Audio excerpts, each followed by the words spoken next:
नाम से आपको लाइव दिखा रहे हो। आपको बता दें, दरअसल कुछ दिन पहले यहाँ पर खुशबू चौक पर एक एक्सीडेंट की वारदात होती है, जहाँ पर आप देख सकते हैं यहाँ पर अनिल कौशिक जी और युवा अनशनकारी अभिषेक गोस्वामी जी भी यहाँ पर पहुँचे हुए हैं। आखिर जानने की कोशिश करते हैं कि क्या कुछ मामला है जो ये लोग शिकायत लेकर यहाँ पर आए हुए हैं। क्या मामला है? आज फरीदाबाद से गुड़गांव कमिश्नर ऑफिस पे आए हैं।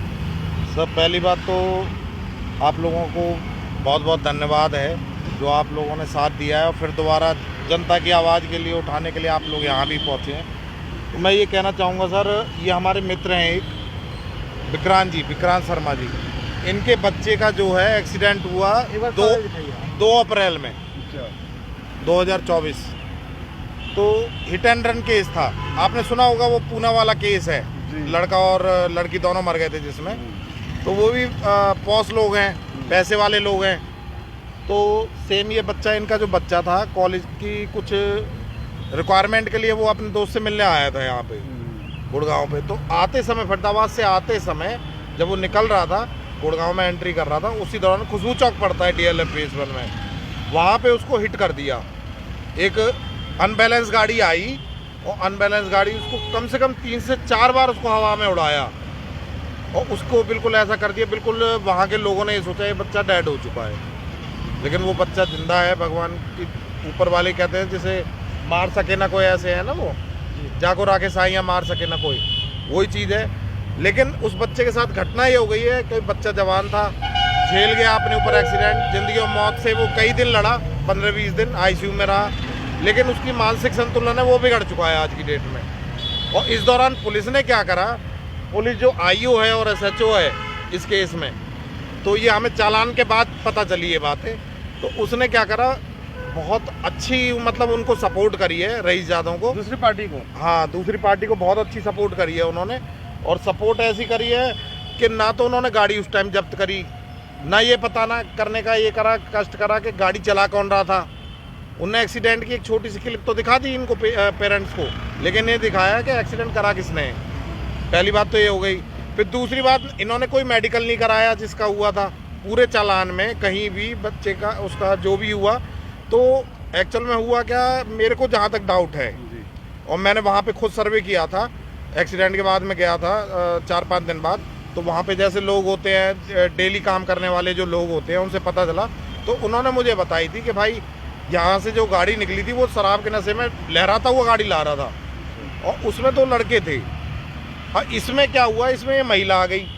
अच्छा, मतलब हाँ, रिपोर्ट में महिला, पुलिस रिपोर्ट में महिला आ गई और महिला ने खुद कहा है कि मैंने कराया ये एक्सीडेंट। अच्छा। हाँ, और हिट एंड रन करके वो गाड़ी रुकी नहीं है, वो निकल गई थी। बाद में वो रात को आए हैं या कब मिले हैं पुलिस वालों से, वो सेटिंग होने के बाद क्या हुआ। अगर खुशबू चौक बता रहे हैं तो वहाँ पे पुलिस पोस्ट भी है। हाँ, वहाँ पे ट्रैफिक पुलिस का, ये मेरे क्वेश्चंस है, वहाँ जब ट्रैफिक पुलिस का है तो उनकी तरफ से भी कोई कार्रवाई हुई होगी। चौक है तो लाजमी है कि कैमरा भी होगा, सारा कुछ होगा। वहाँ कैमरे बहुत लगे हुए, 32 कैमरे हैं करीबन। अच्छा। तो हमने एक तो ये रिकॉर्ड मांगा है कि हमारे को 1.5 घंटे की वीडियो उस समय की दी जाए। अच्छा। बाकी पेरेंट्स अब इसलिए आए हैं, लंबा समय इसलिए लग गया क्योंकि बच्चे की स्थिति इतनी ख़राब है, वो मानसिक संतुलन इतना खो चुका है कि वो कहीं भी मतलब लैट्रीन बाथरूम कहीं भी कर देता है खड़े खड़े, ठीक है, वो बात करने के उसमें नहीं है। और इसमें सबसे बड़ा एक और गलत काम उस IO ने ये कर दिया है कि उसने गवाही खुद चालान में पेश कर दी है उस बच्चे की कि मैं बच्चे से मिल के आया हूँ, और बच्चे ने बयान दिए, लेकिन बच्चे के कहीं भी साइन नहीं है, ना उसके पेरेंट्स के कहीं साइन है। वो उसने खुद ही अपने आप गवाही बनाई है IO ने, और उसमें खुद अपने साइन करके और वो चालान कोर्ट में पेश कर दिया। बच्चा बयान दे सकता है? बच्चे स्थिति में नहीं है, साफ लिखा हुआ है डॉक्टरों की रिपोर्ट में। का क्या उद्देश्य है? कारण यही था कि उस IO के खिलाफ, SHO के खिलाफ कार्रवाई हो, इस केस में दोबारा से जांच हो। ये केस भी सेम पूना वाले केस की तरह निकलेगा, और जैसे पोर्स गाड़ी से उड़ाया गया था, बाद में उसमें सबूत खुलते चले गए, उसमें भी मैं पेरेंट्स ने बचाने की बहुत कोशिश करी थी अपने आप को, सेम वही केस है ये। तो अभी मुलाकात हुई CP साहब से हुई। अरोड़ा जी हैं, बहुत अच्छी तरह उनकी छाया में रह के कार्य किया उनके साथ, और उन पर विश्वास भी है, और उन्होंने कह दिया है मैं इसकी दोबारा से जांच करा रहा हूँ, और ACP साहब को उन्होंने इसकी जांच कितना टाइम दिए, क्या कुछ उनसे बात हुई, क्या मार्किंग कराया उन्होंने, क्या बोला है? उन्होंने ACP साहब को मार्किंग कर दी है। अच्छा। उन्होंने कहा तू टेंशन मत ले, जैसा होगा मैं इसको निष्पक्ष जांच करवाऊंगा। अच्छा। हाँ। तो अनिल जी, साथ में आप लोग यहाँ आए, कहीं ना कहीं मामला बड़ा लग रहा है, क्योंकि समाज सेवी जब बाहर निकल के आ रहे हैं फरीदाबाद छोड़ के। एक्चुअली क्या है, विक्रांत जी हमारे दोस्त हैं, और हमसे इनका दुख देखा नहीं गया। ये बेचारे पिछले 2 महीने से बहुत ज़्यादा परेशान है, प्रेशर में है बहुत ज़्यादा, और बच्चे की स्थिति बहुत नाजुक है। और मेंटली देखो, जिसके बच्चे को लगती है असली दर्द उसी को होता है, जिसके चोट लगती है उसे ही पता होता है। हमने देखा है कि भाई की स्थिति बहुत ज़्यादा है, और जैसे पुलिस आई तो इन्होंने काफ़ी कोशिश करी कि वो लोग भी आए। हमने भी शुरू में उन्होंने कुछ नहीं कहा, हमने कहा देखो जी बच्चा है, पहले बच्चा ठीक हो जाए जब आगे की कार्रवाई होगी। परंतु पुलिस ज़बरदस्ती इनसे कह रही कि आप ये लिख के दे दो कागज़ में कि आप कार्रवाई नहीं चाहते। ऐसे कौन लिख के दे देगा? जब उनको बोला गया कि ऐसे नहीं लिख के देंगे, कार्रवाई चाहते हैं क्यों नहीं चाहते, जिसका हमारा बच्चा तो चोट लगी और हम कार्रवाई नहीं चाहते, ऐसे क्यों लिख देंगे? तो इस मामले में ये आईओ वीरेंद्र कुमार की लैंग्वेज है। तो इस मामले में ट्रांसपेरेंसी नहीं दिख रहा है क्या? नहीं, बिल्कुल ट्रांसपेरेंसी दिख रहा है। सारा केस उलझा पुलझा हुआ है। वीडियो जबकि दिखानी चाहिए थी, वीडियो नहीं दिखाई जा रही। वीडियो काट चाट करके कोर्ट में पेश करी गई। अभी हमने वीडियो मांगी है, कई बार वीडियो मांग ली, वो कह रहे कोर्ट से ले लेना आप वीडियो, हम नहीं देंगे वीडियो आपको। उसके बाद ना उनको अरेस्टिंग करी, ना गाड़ी बॉन्ड करी, ना कुछ करा। और पहले तो वो सुलहनामे के लिए आ भी रहे थे, जैसे पुलिस ने उन्हें बोला होगा, उन्होंने कहा कि जी तुम कोर्ट में जो हो सकता है वो कर लो। तो हमारे को तो हमें न्याय की चाहिए। न्याय की मांग के लिए हम सीबी साहब से गुहार लगाइए कि भाई अगर पुलिस प्रशासन का बंदा अगर करप्ट होगा तो हम किसके पास जाएंगे। सबसे बड़ी बात यह है कि पुलिस एक अपनी छवि को धूमिल ना करे, जो व्यक्ति गलत है उसको साफ करके उसको स्पष्टीकरण करे। देखिए बच्चे की मैं हालत आपको दिखा दूं। बच्चे की हालत देख ये सकते हैं विजुअल। भाई ये चोटें नहीं है इसके अब, हाँ। तो जख्म तो भर चुके हैं, लेकिन मानसिक स्थिति बिल्कुल बेकार हो चुकी है बच्चे की। हाँ, वो ठीक है। स्लो काम कर रहा है, ऐसा कुछ देखने वो में। मतलब अपनी बैलेंस में नहीं है, बॉडी उसकी बैलेंस में नहीं है। अच्छा, हाँ। ये बच्चे के पिताजी हैं। और ये पिताजी हैं बच्चे के। आप एक बार जी, इनसे पूछिए। अब मामला वैसे कैसे पता लगा? अच्छा, कैसे ये हादसा हुआ, कुछ जानकारी है आप? जब ये हादसा हुआ 2 अप्रैल को हुआ था, तो मैं यहाँ पे दिल्ली में अवेलेबल नहीं था, फरीदाबाद में। मुझे खबर मेरी मिसीज़ को मिली। वहाँ पे जो कुछ पर्सन गाड़ी चला रहे थे, उन्होंने मेरी मिसीज़ को खबर की और उन्होंने फ़ोन किया वहाँ पे उसके कॉलेज के अंदर, अग्रवाल कॉलेज में। अग्रवाल कॉलेज से फ़ोन आया मेरी मिसीज़ पे। मेरी मिसीज़ वहाँ मौका वारदात पे पहुँची तो वहाँ देखा लड़के की हालत बहुत ज़्यादा नाजुक थी, जिससे जब वो नीलकंठ हॉस्पिटल में लेके गए तो नीलकंठ हॉस्पिटल उन्होंने बोला था कि लड़के की सिचुएशन काफ़ी क्रिटिकल है और बचना बहुत मुश्किल है, जिससे कि बच्चे की बिल्कुल धड़कन रुक चुकी थी। उन्होंने वहाँ पे शॉक देके उस लड़के को ज़िंदा किया। उसके बाद उन्होंने बड़े हॉस्पिटल में वहाँ से रेफ़र किया। हम लोग एशियन में लेके आए। जिस टाइम मैं रात को 2:30 बजे पहुँचा था, उस टाइम लड़के की हालत वेंटिलेटर पे था और क्या हो सकती है आप कुछ जान सकते हो।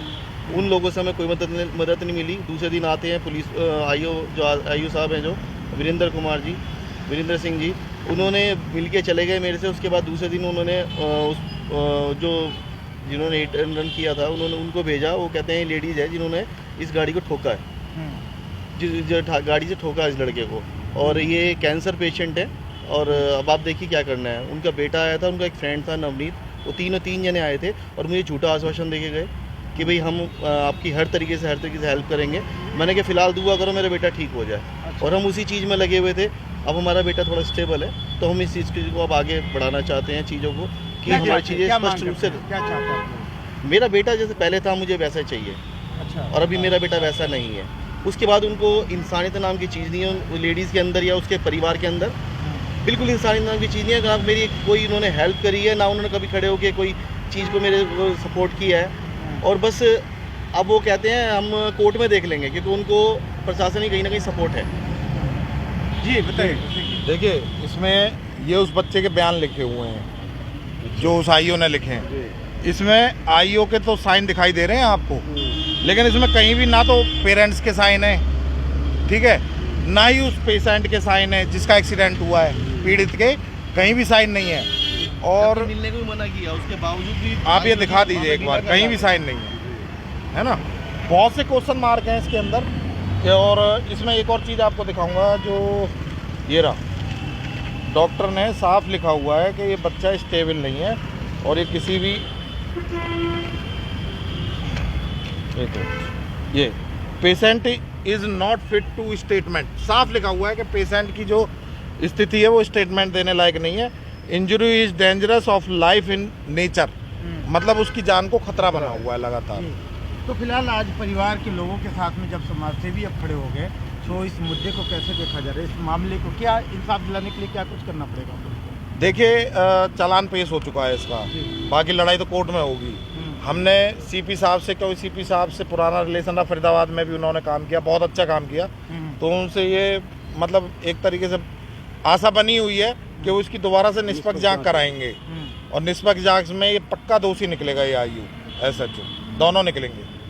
ड्रिंक एंड ड्राइव दोनों चीज़ का केस। तो देख सकते हैं सीधे तौर पर आरोप लगाए जा रहे हैं और देखना ये होगा कि क्या कुछ जो आरोप लगाए जा रहे हैं, क्या कुछ इनमें सच्चाई है और क्या कुछ इनमें कुछ और बातें हैं। यदि दूसरा पक्ष भी अपनी बात रखना चाहे तो वो भी अपना बात रख सकता है। मैं यहाँ जो सीपी साहब के पास आए, ये पुलिस की नाकामी को बताने आए सीपी साहब के, आपके पुलिस थाना आयो निकम्मा हो गया, नकारा हो गया और घूस के बल पे केस को पलट रहा।